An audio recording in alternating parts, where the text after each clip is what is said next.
a distance, you would never know that Tompkinsville used to be a mining town 10 or 20 years ago. Of course, there's still some coal mining hereabouts, but the town's changed, and so has coal mining. You may not picture this as a typical miner's house, but it's home to miner Carl Barnes and his family. I'm taking off, Pop. See you later. Doesn't your mother bowl tonight? Oh, yeah. I'll start supper. Carl's life isn't much different from most people here in town.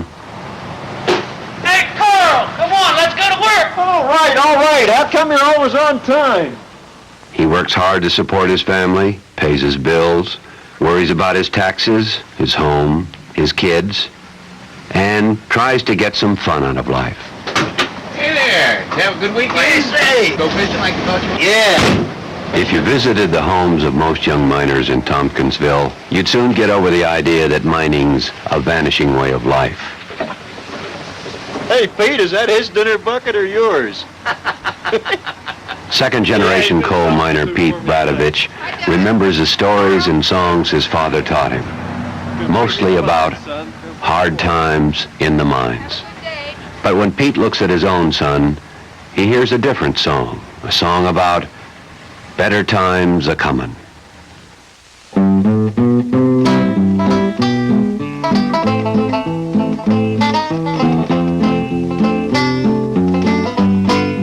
Like many mines, this one is modernized with each passing year. The image of grimy, black-faced miners huddled around a fire is long gone. These miners have locker rooms, showers, and battery-powered lamps. But it's still a tough job.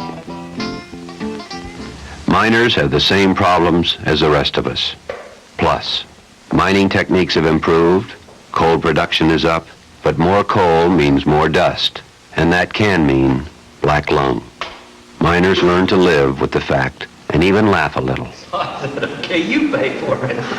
Bradovich, I can't keep track of you. Didn't you just have a baby a while back? Oh, come on. Curtis, you're getting too old when a baby amazes. You think everybody should be a grandpa like you.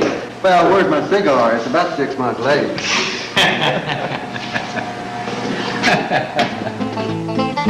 One reason they can laugh is that miners, even young ones, have seen progress during their own time. Recent changes in the federal black lung law will make them feel even better. Pete's father and other disabled miners are going to find that new medical standards exist now for determining the presence of black lung. And for the first time, the federal law on black lung will also cover the coal miners who work in surface mines.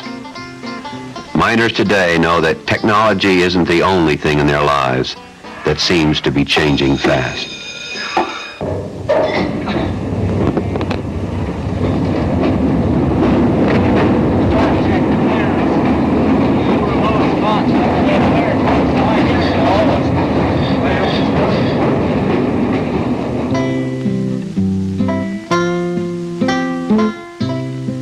Part-time jobs can be hard to come by in Tompkinsville. Getting one in a hardware store was a real break for Pete's father. Mr. Bradovich had to quit coal mining 2 years ago because of black lung. He qualified for disability benefits provided by the federal government, and his job provides some additional income. But Stan Bradovich is determined never to be a burden to his son. For black lung victims, medical expenses are usually an ongoing problem. Things may improve for Mr. Bradovich. Because of recent changes in the law, he may now be eligible for payment of his black lung medical expenses, including treatment, equipment, and even prescriptions. Of course, ending black lung would be the greatest benefit anyone could give miners and their families. For that, they pin their hopes on research and better medical treatment. How have you been feeling? Oh, I've been pretty good. Pretty good. Still have a little cough. Yes, I'm sure. Now this is just what I need.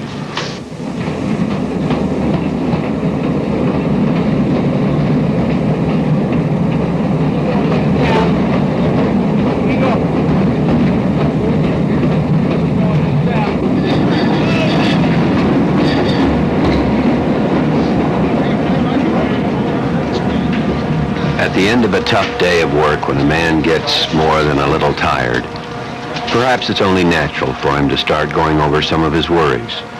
For Pete Bradovich, that often means his father. Yeah, my dad. He's been up against it lately. Seems down all the time. Has he still got that part-time job? Yeah, but I don't know for how long. That cough wears you down something terrible. Has he tried for the new benefits? What new benefits? New medical benefits. You got up to 3 years to apply after you've been disabled. Well, that leaves Dad 1 year to apply. Hey, have the rules changed? I hear some guys can't prove they had it. Can't say. No two cases of black lung are ever the same, are they? That's for sure. A friend of mine says he's staying with this mine until he dies. He says if you change jobs, you lose your black lung benefits. Well, you got some crazy friends. It doesn't make any difference how many mines you've worked for. Yeah, but what hurts is when a mine shuts down, and then you're out of luck. I think the law has changed about that, too. The federal government pays and nobody else does. Every time you turn around, someone's always changing something. Things do change, and word gets around slowly. But miners take care of their own. Hold on a minute. I forgot my dinner bucket. And that includes setting each other straight. Yeah, the way I found out about it was my cousin's widow just put in a claim last month. He died a year ago. But she went in and applied anyhow, and she got the benefits. That's how I found out about the new law and all. Yeah, this law's changed a lot of things. Maybe it's a good thing Dad can't keep going at his job. I mean, if he's going to apply for medical benefits, he probably can't keep a part-time job. Wrong. Makes no difference what benefits you get. You can still do some kinds of work, just not the kind you used to. Okay, let's go. And still be counted disabled? Right. If black lung keeps a miner from being a miner, he's disabled. This blasted truck's going to disable me. Wise guy. You want to walk?